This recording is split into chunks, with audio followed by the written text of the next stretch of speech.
po ba kayong awa sa kanila? May narinig po akong may 9 years old. Kayong na-detain. 9 years old! Anong magagawa ng 9 years old?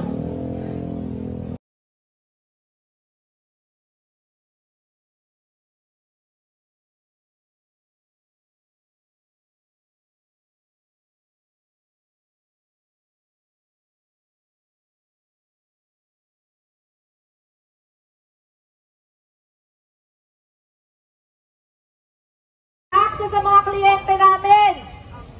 Inulan, natuyo na ho kami, baka magkasakit na kami dito, sasagutin niyo ba pagpa-hospital naming lahat?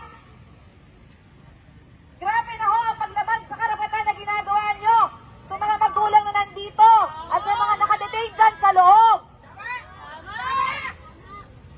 Nawawala na ho kami ng pasensya. Ilang oras silang dinadetain dyan na walang kaso. Ang mga tao dyan kasama ng mga minor de edad. Kaya sir, kung sino ho ang nandyan, huwag kayong mag-iibigihan dyan. Karapalan na ho yung ginagawa niyong paglabag sa karapatan ng mga nakakulong. Maaari po kayong makasuhan sa ginagawa niyo. Paano hindi magpoprotesta ang mga tao sa ginagawa niyo? Lahat naman ng klase ng paglabag. Lahat na lang ng klase ng paglabag sa mahihirap, sa mga walang-wala ginagawa nyo. Wala nang kadangal-dangal ang mga mahihirap dito sa Pilipinas. Tama! Tama! Bigyan nyo kami ng access. Papasukin nyo lahat ng abogado dito dyan sa loob. Ngayon na! Tama! Ngayon na! Ngayon na! Ngayon na! Papasukin nyo kami! Major Garcia, etong headquarters ay pasilidad ng gobyerno.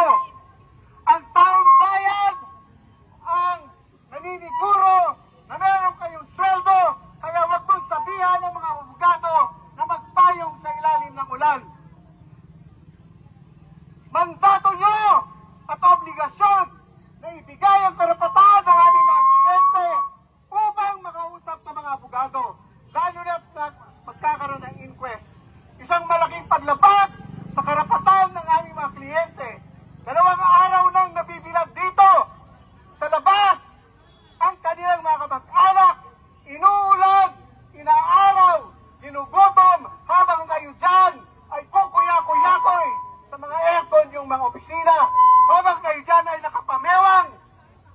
Hinahayaan nyo ang mga kamag-anak na matagal nang nag-aanap ng kanilang mga kamag-anak na mabilad sa araw at mabasa. Mewang, hinahayaan nyo ang mga kamag-anak na matagal nang nag-aanap ng kanilang mga kamag-anak na mabilad sa araw at mabasa sa ulan. Anong klase kayong mga pulis? Ano kayong klaseng mga opiado ng gobyerno? Hindi kayo Manila's finest. Kayo ay Manila's shame. Dahil hindi nyo ibinibigay ang karapatan ng mga mamamayan. Malinaw kung sino ang pinaglilingkuran ninyo. Hindi nyo pinaglilingkuran ang mamamayan at papasahod sa inyo. Pinaglilingkuran nyo yung mga amo nyo nasa kapangyarihan. Alam natin, 3 araw na kami pabalik-balik. Kukunin ko ba ang mga pangalan ng pulis para iniklamo ko sa mataas? Dadalhin ko dun sa Malacanang? Ay, ang lupit po! 14 years old, nagmamakaawa ko, padalahan ng pagkain, bigyan ng damit yung apo ko kasi po nakahubad nung yung hinuli nila. May video po. Kaya nga ako hindi rin ako makatulog, hindi ako makakain, uminom lang ako ng gatas. Ang aga-aga ko po pagluto yung apo ko para lang mabigay. Kahagabi binalik niya, hindi tinanggap. Asan ang mga konsensya ng mga yan? DSW na nagdadala ng pagkain, hindi pa rin papasukin. Nasaan po ang konsensya ng mga pulis na yan? Ilang araw na po kayo naghihintay po? 3 araw na po. Wala pong kahit Wala po. Ano pong hinihingi niyo mula sa mga pulis po? Ang sabi daw po, hihanda daw po yung birth certificate, national ID, school ID, barangay certificate. Kaya dala-dala ko po ito, kumpleto lahat. Pero hanggang ngayon, wala pa rin po. Sana man lang kahit sino ipapilahin yung mga bata para kampante kami. Nang makita namin yung mga apo namin kung ano ba, o buhay na, o may mga